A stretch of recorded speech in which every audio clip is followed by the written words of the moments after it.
இன்றைக்கி அதுக்கு கீரை சாதம், உருளைக்கிழங்கு, சக்கரவள்ளி கிழங்கு தான் ஸ்நாக்ஸ்க்கு எடுத்துகிட்டு போனாங்க. அவங்களும் அனுப்பி விட்டுட்டு ட்ரெஸ் எல்லாமே இருந்துச்சு. அது எல்லாமே வாஷ் பண்ணி மெத்தையில் காய போட்டுட்டேன். ஏற்கனவே பயிர் ஐட்டம் வந்து முளைக்கட்டி வச்சுருந்தேன். உளுந்து, பச்சை பயிறு எல்லாமே. இன்றைக்கி ஒரு 5 வெரைட்டி வந்து எடுத்து வச்சுருக்கேன் முளைக்கட்டி. இன்னொரு 5 வெரைட்டி வந்து ஊற வச்சுருக்கேன். மொத்தம் வந்து ஒரு 15 வெரைட்டி வந்து முளைக்கட்டுவோம்.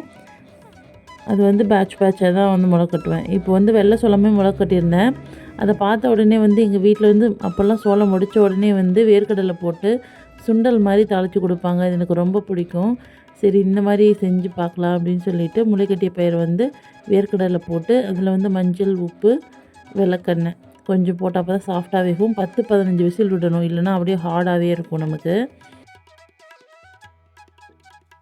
அது வேக வச்சுட்டேன். குக்கரை மூடி வச்சுட்டேன். அது விசில் வரட்டும். அதுக்குள்ளே வந்து அதுக்கு சேர்க்குறதுக்கு வந்து தேங்காவும் நம்ம அரைச்சி வச்சுக்கலாம். இப்போ விசில் வந்துட்டுருக்கு. இது ஓப்பன் பண்ணி பார்ப்போம். வெந்திருக்கு. இப்போது தண்ணி வடிச்சிட்டு எண்ணெய், கடுகு, ஜீரகம், கடலப்பருப்பு, உளுந்து பருப்பு எல்லாம் போட்டு தாளிச்சிக்கலாம். என்கிட்ட கருவேப்பிலை, கொத்தமல்லி இல்லை, நான் அதனால் அதை விட்டுட்டேன். அப்புறமே வந்து சின்ன வெங்காயமும் பட்டை மிளகாவும் போட்டு தாளிச்சிக்கிட்டேன்.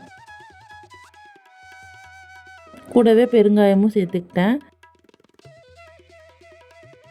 சேர்த்துட்டு வடித்து வச்சுருந்தேன் இல்லையா, அவங்களையும் தூக்கி சட்டியில் கொட்டி நல்லா வந்து கிண்டி விட்டு ஒரு 2 ஸ்பூன் வந்து தேங்காய் பூ போட்டு கிண்டி இறக்கணும். சூப்பரான சுண்டல் ரெடிங்க. இது வந்து எங்கள் வீட்டில் வந்து நான் சின்ன வயசில் இருக்கும்போது எங்கள் கொல்லையில் வந்து சோளம் போடும்போது இந்த மாதிரி தான் எங்கள் அம்மா எனக்கு செஞ்சு கொடுப்பாங்க. எனக்கு ரொம்ப பிடிக்கும். நீங்களும் இந்த மாதிரி ட்ரை பண்ணி பாருங்கள்.